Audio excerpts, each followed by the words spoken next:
अमित के लिए ये एक लंबी और थका देने वाली रात थी। 26 साल का अमित एक आईटी कंसल्टेंट था और देर रात तक काम करना उसकी आदत बन चुकी थी। आज भी उसकी शिफ्ट रात के 11 बजे खत्म हुई। स्टेशन पर आखिरी लोकल ट्रेन पकड़ने की जल्दी में वो लगभग दौड़ता हुआ प्लेटफॉर्म नंबर 3 पर पहुंचा। प्लेटफॉर्म पर घुप अंधेरा छाया हुआ था। सिर्फ कुछ पुरानी टिमटिमाती ट्यूबलाइट सी जल रही थी, जिससे अजीब सी परछाइयां बन रही थी। डिस्प्ले बोर्ड पूरी तरह से बंद था। आखिरी ट्रेन 11:45 की है, अमित ने अपने मन में सोचा। घड़ी में 11:35 हो रहे थे। तभी उसे दूर से ट्रेन के हॉर्न की आवाज सुनाई दी। एक लंबी, धीमी और उदास सी आवाज। ये ट्रेन स्टेशन में प्रवेश कर रही थी। ट्रेन के डिब्बे पुराने लग रहे थे और उनकी खिड़कियों से बहुत कम रोशनी बाहर आ रही थी। ट्रेन रुकी और अमित ने देखा कि उस पूरी ट्रेन में बस एक ही दरवाजा खुला। वो जल्दी से उस खुले हुए डिब्बे में चढ़ गया। डिब्बे के अंदर का माहौल बहुत अजीब था। ये साफ सुथरा तो था, लेकिन ऐसा लग रहा था जैसे इसे वर्षों से इस्तेमाल न किया गया हो। डिब्बे में सिर्फ एक ही और यात्री बैठा था, एक बूढ़ा आदमी जिसने पुराने जमाने के सफेद कपड़े पहने थे और वो नीचे जमीन की ओर घूर रहा था। नमस्ते बाबा जी, अमित ने कहा।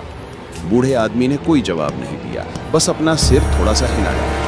अमित को थोड़ी असहजता हुई, लेकिन थकान के कारण वो अपनी सीट पर बैठ गया और अपने हेडफोन लगाकर संगीत सुनने लगा। तभी ट्रेन बिना किसी झटके या हॉर्न के धीरे से चल पड़ी। कुछ देर बाद अमित की आंख लग गई। अचानक उसे किसी के छूने का एहसास हुआ। उसने चौंक कर आंखें खोली। सामने वही बूढ़ा आदमी खड़ा था और अब उसके चेहरे पर एक भयानक मुस्कान थी। जल्दी क्यों है बेटा? बूढ़े आदमी ने कर्कश आवाज में पूछा। अभी तो पार्टी शुरू हुई है। अमित ने घबराकर बाहर झांका। ट्रेन भयानक स्पीड से दौड़ रही थी, लेकिन बाहर का दृश्य बिल्कुल स्थिर था। चारों ओर सिर्फ घने जंगल और भयानक चुप्पी। ट्रेन की खिड़कियां और दरवाजे अब बंद हो चुके थे। ये कौन सी जगह है? ट्रेन कहां जा रही है? अमित ने डरते हुए पूछा। बूढ़ा आदमी हंस पड़ा। उसकी हंसी एक चीख जैसी लग रही थी। यह भूतों का स्टेशन है, बूढ़े आदमी ने कहा, और ये रात की आखिरी ट्रेन उन लोगों को उनके मंजिल तक पहुंचाती है जिन्हें हम चुनते हैं। बूढ़े आदमी ने अपनी उंगली अमित की ओर उठाई, तभी डिब्बे की सारी लाइट्स टिमटिमाने लगी। टिमटिमाती रोशनी में अमित ने देखा कि डिब्बे की सारी खाली सीटें अब भरी हुई थीं। उन पर बैठे लोग सामान्य नहीं थे। उनकी आंखें शून्य थीं, उनके चेहरे विकृत थे और वे सब एक साथ बिना आवाज किए अमित की ओर घूर रहे थे। एक डरावनी औरत जिसका चेहरा बुरी तरह जला हुआ था, अमित के ठीक सामने खड़ी हो गई। उसने अपना हाथ बढ़ाया और अमित का गला पकड़ लिया। अब तुम हमारे हो, वह धीमी सिसकती आवाज में बोली। अमित ने पूरी ताकत लगाकर उसे धक्का दिया और भागने की कोशिश की। उसने पीछे मुड़कर देखा तो बूढ़ा आदमी अब उसका पीछा नहीं कर रहा था। वह बस अपनी सीट पर बैठकर मुस्कुरा रहा था, जैसे यह सब उसका रोज का मनोरंजन हो। ट्रेन एक ऐसे स्टेशन पर धीमी हुई जिसका नाम नहीं था। वहां सिर्फ एक टूटा हुआ पुराना बोर्ड लगा था। ट्रेन का केवल एक दरवाजा खुला। उतर जाओ, बूढ़े आदमी ने कहा। यही तुम्हारा आखिरी स्टॉप है। अमित ने बिना एक पल सोचे भागते हुए दरवाजे से छलांग लगा दी।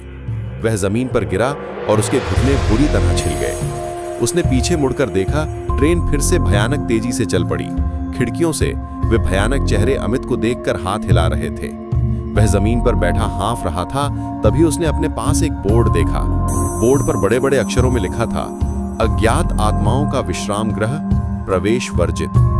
अमित ने तुरंत अपना फोन निकाला और किसी तरह पुलिस को फोन लगाया। जब सुबह की पहली किरणें निकलीं, तो पुलिस और उसके पिता उसे उस स्टेशन पर ढूंढ रहे थे। अमित उन्हें एक ट्रैक के किनारे बेहोश मिला। अगले दिन अस्पताल में होश आने पर उसने अपनी आप बीती सुनाई। पुलिस ने बताया कि उस स्टेशन पर रात की कोई ट्रेन नहीं आती और वो प्लेटफॉर्म जिस पर वह उतरा था, बरसों पहले एक भयानक दुर्घटना के बाद बंद कर दिया गया था।